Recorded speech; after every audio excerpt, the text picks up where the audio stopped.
Okay, I'm gonna start the story now. Finally.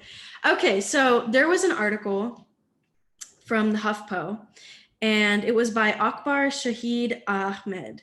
And I feel like I've heard his name before. It says here that he's a foreign affairs reporter based in the DC bureau of HuffPo, a native Pakistani. Akbar has reported from across the Muslim majority world. He's also written for the Milwaukee Journal Sentinel, Generation Progress, and in Pakistan, Newsline Magazine and Dawn, and provided expert commentary for MSNBC, Al Jazeera, BBC Radio, and SXSW 2018.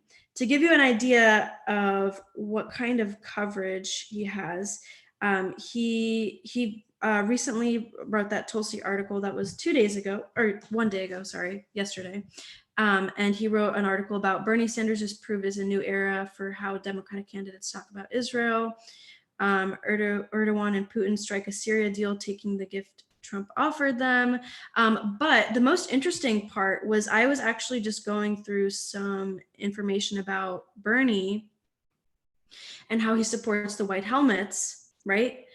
In Syria, how he met with them, how he praised them along with Ro Khanna. And I just realized that this was the same guy that wrote that article, and he was obviously calling them a humanitarian group, how they've been vilified, how the White Helmets have been vilified to be, terrorist linked or terrorist group, directly, indirectly funding Al-Qaeda and Al-Nusra and HTS. But I just thought that was interesting because that gives you a wonderful perspective of where this guy is coming from when he writes an article called Tulsi Gabbard Floats 9/11 Conspiracy Theory. Okay. So the subtitle is A New Campaign Email from the Hawaii Representative Dovetails Vast Conspiracy Theories and Fear-Mongering. Okay. Representative Tulsi Gabbard, Democratic from Hawaii, wants Americans to believe that their government has concealed the truth about the September 11, 2001 attacks. The 2020 Democratic presidential contender sent out a campaign email Tuesday that hinted at a conspiracy at the highest levels of the U.S. government to stop the public from fully knowing the role that longtime U.S. partner Saudi Arabia played in the attacks. We deserve all the information on 9/11, read the subject line. In a video linked in the email and posted on Gabbard's website, alongside a petition asking President Donald Trump to declassify all information related to 9/11, Gabbard wrote, "The American people still don't have access to the truth about Saudi Arabia and who helped Al-Qaeda carry out these deadly attacks. It is absolutely unacceptable that our government's investigation into Saudi ties has been kept from these 9/11 families and from the American people." There are questions galore to question U.S.-Saudi ties or to be skeptical of Saudi denials of responsibilities for catastrophe, as the slow, painful revelation of the truth about Washington Post writer Jamal Khashoggi's killing shows. But Gabbard's email does not make clear what precisely she wants to be declassified. The George W. Bush administration classified one section of the initial congressional inquiry into the attacks, known as the 28 pages, but President Barack Obama released those pages with some redactions in 2016. Yeah, it was heavily redacted, but okay. Obama's White House press secretary at the time, Josh Earnest, emphasized that the U.S. did not believe the Saudi government supported Al-Qaeda, which waged a bloody campaign against Saudi authorities in the years after 9/11. Lawmakers from both parties, including key House Intelligence Committee members Adam Schiff and Devin Nunes, agreed. I hope that the release of these pages with appropriate redactions necessary to protect our nation's intelligence sources and methods will diminish speculation that they contain proof of official Saudi government or senior Saudi official involvement in the 9/11 attacks. Schiff said, "I know that the release of these pages will not end debate over the issue, but it will quiet rumors over their contents. As in often the case, the reality is less damaging than an uncertainty." So the article goes on to say, despite the importance that the 28 pages took in some political circles, particularly among anti-war campaigners who felt they proved the malfeasance and a government hand were responsible for U.S. foreign policy missteps after 9/11, they were actually only part of the initial investigation into the 2001 disaster based on a wide range of initial FBI leads.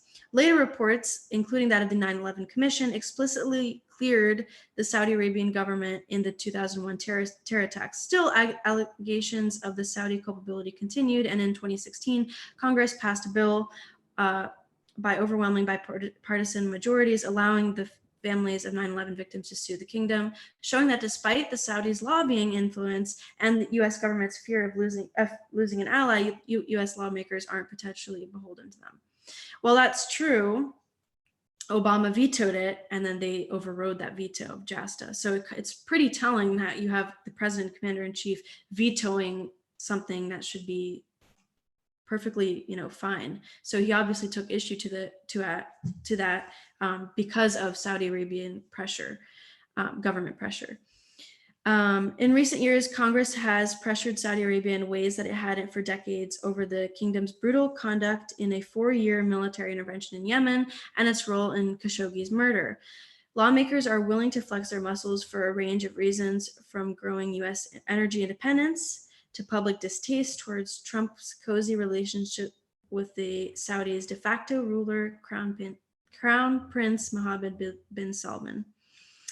But there is no current investigation, secret or otherwise, into Saudi links to 9/11. Gábbárd's 2020 campaign did not immediately respond to HuffPost's request for comment. Now, this is where this guy, I forget his name already. What's his name? Akbar Shahid Ahmed. This is where he really gets into some really weird, just a lot of smears of Tülsi, but then he even really starts standing for Al-Qaeda, but you'll see. Gábbárd's disturbing new gambit fits well with her general pitch that she is the only candidate challenging a national security establishment fixated on conducting foreign wars, exploiting Americans, and playing its own intricate games.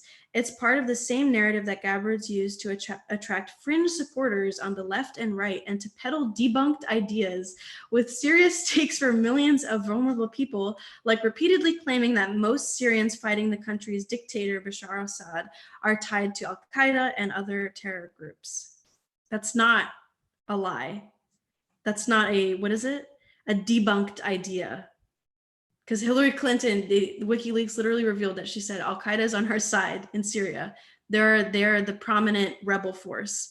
But yeah, that's just a conspiracy theory. And this guy is saying this in 2019. Like, this isn't even 2016, 2017, where people were still skeptical. This is now. So that's pretty. Assad has made the same false allegation to justify mass executions and bombing campaigns that constitute war crimes. Then he would be a war criminal and he would be prosecuted as such. And he's repeatedly developed another dishonest talking point Gábbárd shares, that he was the target of a US-driven campaign of regime change. That's a fact. Obama's actual policy was pressuring Assad to cut a deal and stop the war through tightly limited aid to rebels and political opponents while avoiding actions that could cause the collapse of Assad's government.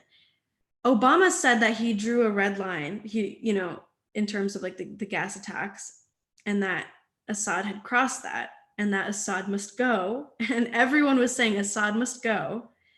And also the Assad family has been a target of regime change since, I believe, the 50s. And even in, I think it was 2000, it was the early 2000s. I don't remember her name, but she was a CNN interviewer. I think her name was Maria. I don't remember her last name. She interviewed Assad and she said, it seems that, I'm not directly quoting her, but she basically said, it seems that the winds of regime change are, coming towards you. That was in the early 2000s. So for them to act like this is something new that the US has been trying to do is just absurd. But then this person even included a picture and it said, Tülsi Gábbárd is selling herself as a vital challenger to the national security establishment and leaning on messages akin to conspiracy theories to do so. Okay. For an American like Gábbárd's prominence, to speak in this darkly paranoid way is a boon for leaders like Assad and Russian President Vladimir Putin. It bolsters their strategy of pointing to American failings, real or imagined, to distract from their own abuses and of trying to undermine public faith in the US political system to delegitimize democracy and shore up their own tyrannical rule.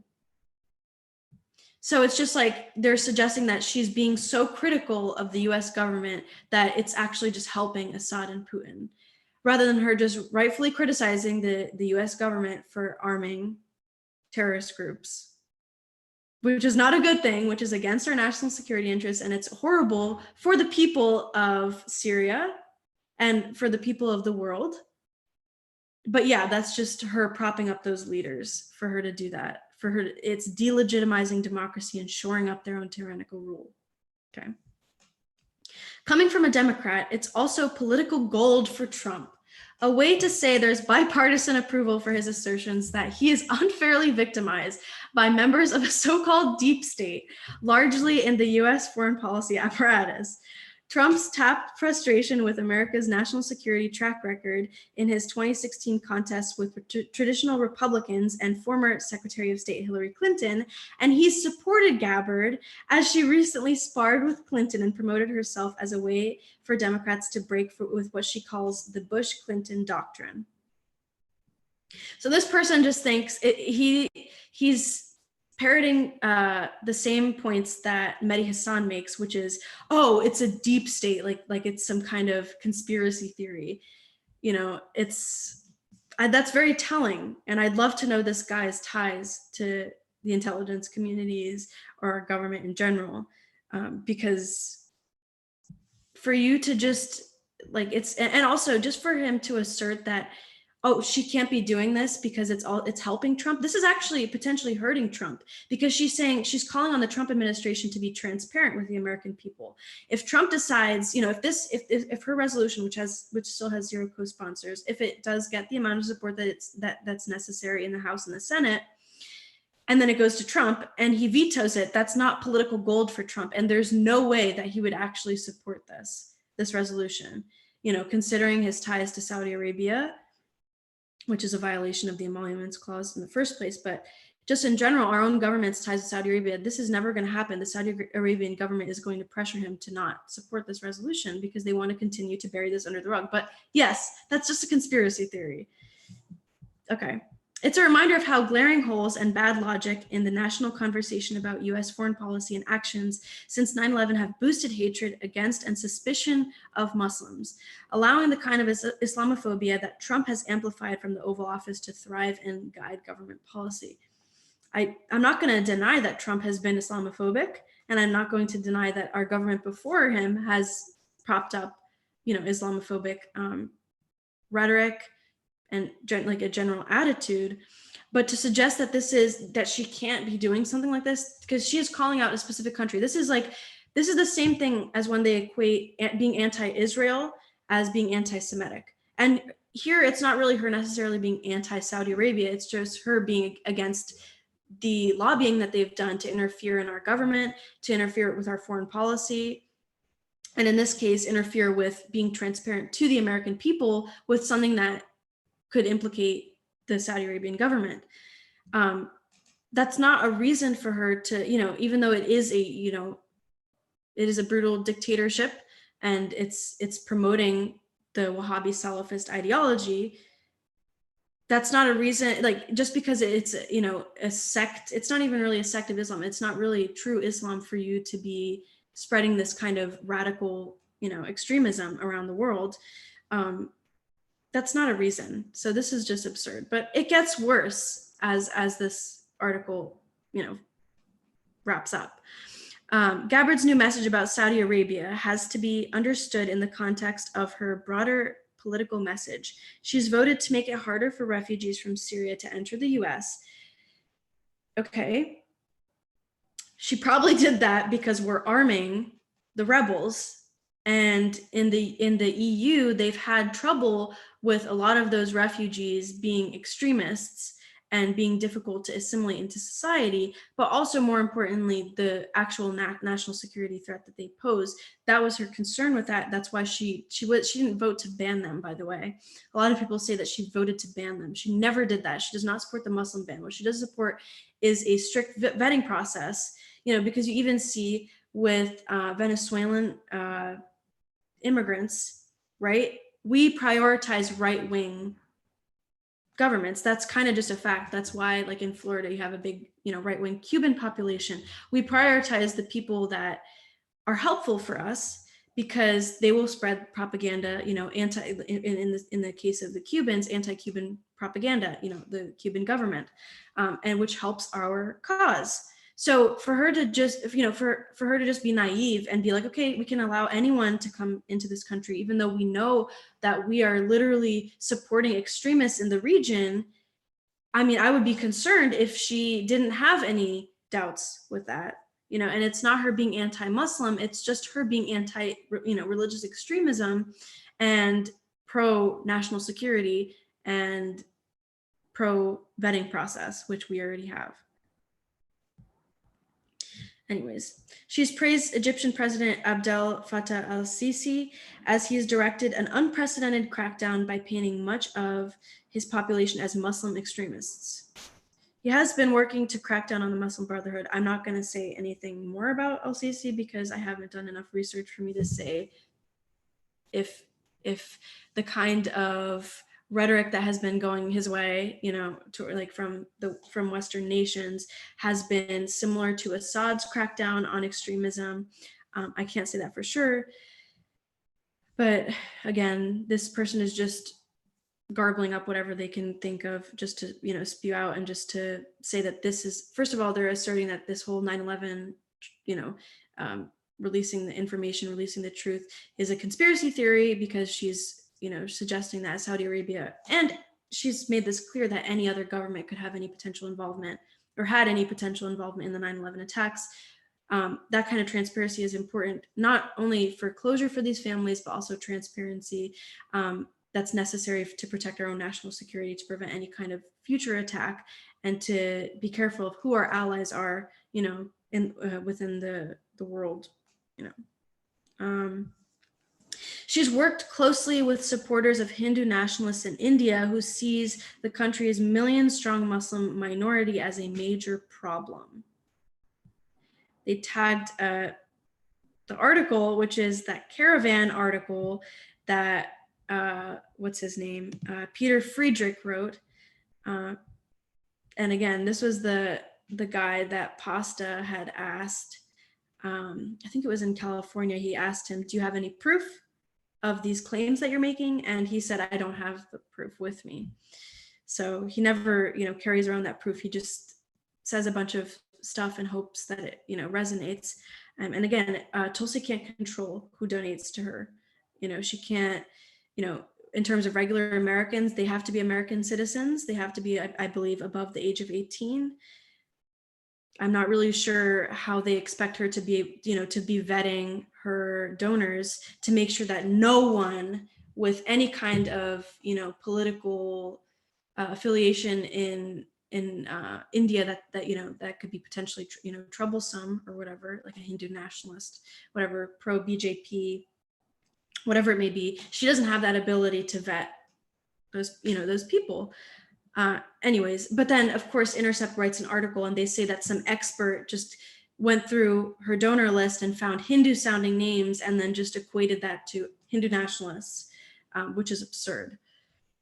But anyways, now finishing up the article, now she's trying to make Islamist terror a focus of the Democratic primary, reminding voters in case they had forgotten that there is something there to be afraid of. This is probably the most, I skimmed through this article before, so that's why you're seeing my reactions like this. But is this person suggesting that you shouldn't be concerned with religious extremism and Islamism? I guess, because there's a difference between Islam and Islamism, because anything that ends in, ism is a ideology. And this is exactly the Salafist Wahhabi the Wahhabi Salafist ideology. So I guess this person is asserting that she is making something that is a threat to our national security because we are funding, extremist groups in Syria. We're supporting them in Yemen, directly and indirectly. That's been our foreign policy. That is an issue. And I guess this person doesn't want to believe that. And I guess that proves their entire bias within this whole piece, which is supporting Saudi Arabia, supporting Al-Qaeda in Syria, and now this. Oh, okay, Islamism is not we shouldn't be focusing on this. It's not that big a threat. Okay. Finally, last paragraph. Hundreds of other members of Congress, many of them far more senior and more mainstream than Gábbárd, were wrong to bolster poisonous theories about 9/11 when they blessed the 2016 bill that implied there are still questions about Saudi ties to the attacks. Gábbárd is wrong to do it now. That is the end of the article, folks. So I hope you enjoyed that. This is the silliest article I've ever read. Honestly, it was probably one of the worst because they did everything bad you could possibly think of. And I would be so ashamed to be this person, the author of this, Ahmed. I would be really ashamed. Yeah, he provides expert commentary for MSNBC, Al Jazeera, which is Qatari funded. Okay. Seems like there's a pattern with these people that work at Al Jazeera. They at Al Jazeera recently wrote it was not recently, maybe a month ago, they wrote a smear article on Tülsi, and it was all about Syria. And that's why she campaigned anti-war candidate, because she doesn't support Al-Qaeda in Syria. Obviously, they didn't say that specifically, but that's what they were implying with their entire article. So yeah, it was, read it for yourself. Enjoy. This is like this is like for comedic purposes. I feel like you should just read this because you won't believe that it's real. So, okay, so now I'm done. So I can hang around here